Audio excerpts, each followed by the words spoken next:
जय जय जगन्नाथ नमस्कार ओम न्यूज सकाळ खबर को आपण को जनाऊँगी हार्दिक अभिनंदन।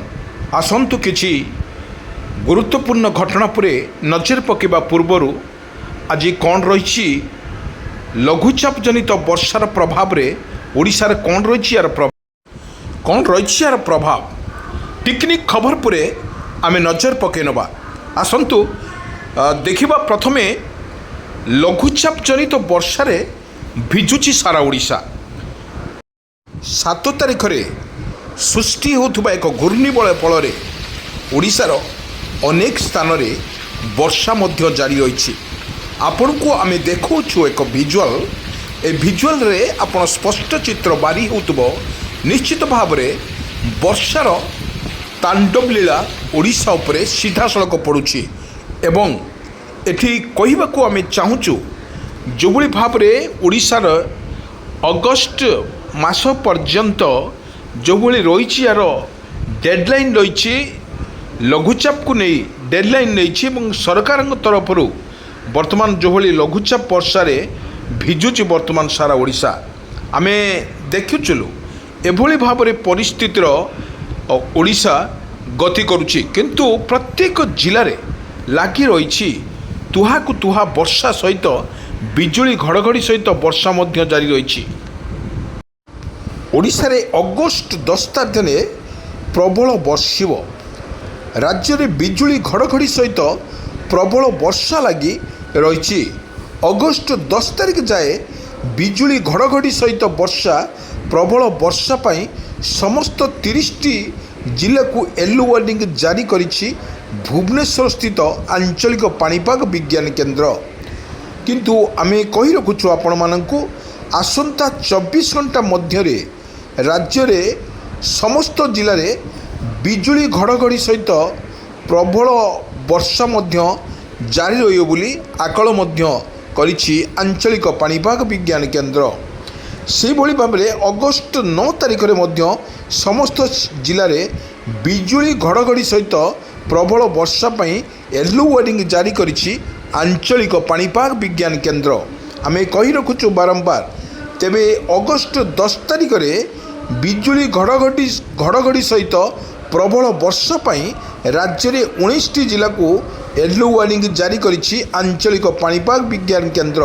एही जिला गुड़िक है झारसुगुड़ा सुंदरगढ़ संबलपुर बरगढ़ केन्दुझर मयूरभंज ढेंकानाल यही जिला मानकरे देखा मिल वर्षा मध्य खूब जोर रही आकलन करुच्ची पाणीपाग विज्ञान केन्द्र। अनुगुल बौद्ध एवं कोरापुट कलाहांडी कंधमाल बलांगीर नुआपड़ा रायगड़ा नवरंगपुर यही स्थान में अधिक वर्षा को नहीं सतर्क सूचना जारी करिछि आंचलिक पाणीपाग विज्ञान केन्द्र। अपडेट खबर सामना को आम नहीं जो भाव में ओडिशा रे लगातार भाव में लघुचापटी सृष्टि होता बेले घूर्णिबल सृष्टि होता बेले उत्तर एवं दक्षिण और जो रही यार प्रभाव रही निश्चित भाव में आम कहीपर जो अगस्ट 10 तारिख पर्यंत ओडिशा रे लगी रहिबो तुहा को तुहा वर्षा बिजुली घड़घड़ी सहित पवन बेग मध्य अधिक रहियो बोली आपको आकलन करिछि पाणीपाग विज्ञान केन्द्र। आमे आपण को गोटे कथा कहि रखुछु जो भाव में ओडिशा रे अगस्ट 10 तारिख जाए वर्षा मध्य हबो बोली आपको आकलन करिछि पाणीपाग विज्ञान केन्द्र।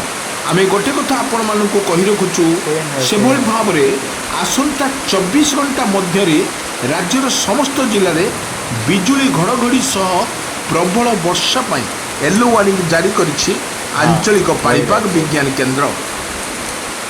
वर्षा मध्य जारी रही किंतु राज्य में 12 बढ़िबो वर्षार परिमाण।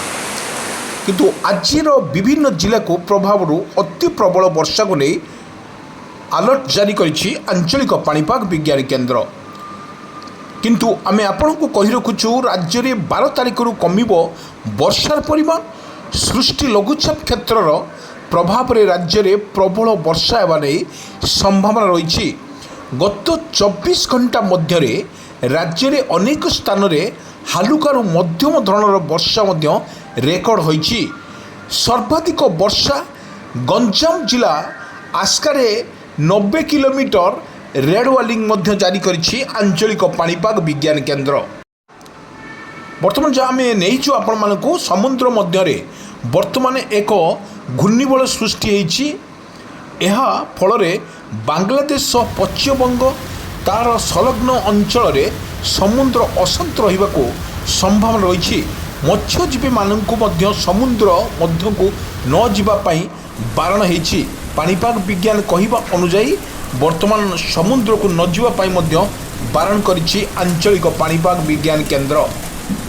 ବର୍ତ୍ତମାନ ଯାହା ଆସନ୍ତା 24 ଘଣ୍ଟା ମଧ୍ୟରେ ପୁରୀ ଜିଲ୍ଲାରେ ପ୍ରବଳରୁ ଅତି ପ୍ରବଳ ବର୍ଷା ନେଇ ସମ୍ଭାବନା ରହିଛି।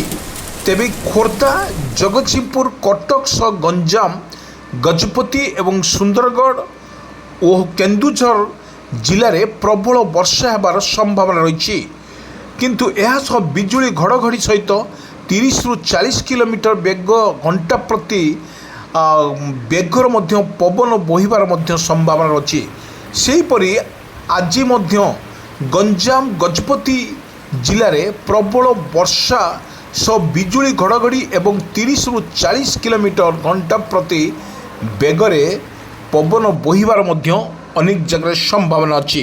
ଆପଣଙ୍କୁ ଯେଉଁଭଳି ଭିଜୁଆଲ୍ ମାଧ୍ୟମରେ ଆମେ ଦେଖାଉଛୁ, ଆପଣମାନଙ୍କୁ ଦେଖନ୍ତୁ କିପରି ରହିଛି ଏହାର ସ୍ଥିତି।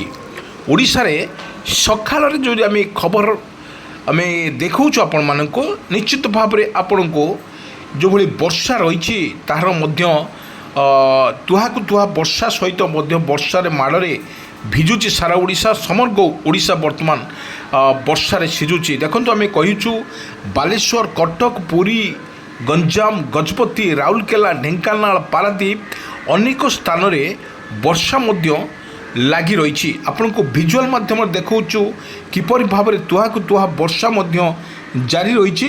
ନିଶ୍ଚିତ ଭାବରେ ଆମେ କହିପାରିବା ବର୍ଷାର ଯେଉଁଭଳି ରହିଛି ତାଣ୍ଡବ ଲୀଳା ଓଡ଼ିଶା ଉପରେ, ଏ ଜିଲ୍ଲା ଗୁଡ଼ିକକୁ ମଧ୍ୟ ପ୍ରବଳ ବର୍ଷାକୁ ନେଇ ବର୍ତ୍ତମାନ ଯେଉଁଭଳି କରାଯାଇଛି। କିନ୍ତୁ ଆମେ ଗୋଟିଏ କଥା କହିପାରୁଛୁ, ଯେଉଁ ମତ୍ସ୍ୟଜୀବୀମାନଙ୍କ ପାଇଁ ଏକ ଗୁଡ୍ ନ୍ୟୁଜ୍ ଅଛି। ସେମାନେ ଯେଉଁ ମାଛ ଧରିବା ସମୟରେ ଆପଣ ସମୁଦ୍ରକୁ ନ ଯିବା ପାଇଁ ମଧ୍ୟ ବାରଣ କରିଛି ଆଞ୍ଚଳିକ ପାଣିପାଗ ବିଜ୍ଞାନ କେନ୍ଦ୍ର। ଆହୁରି ଗୋଟିଏ କଥା କୁହାଯାଇଛି, ଆପଣ ଯେଉଁଭଳି ଭାବରେ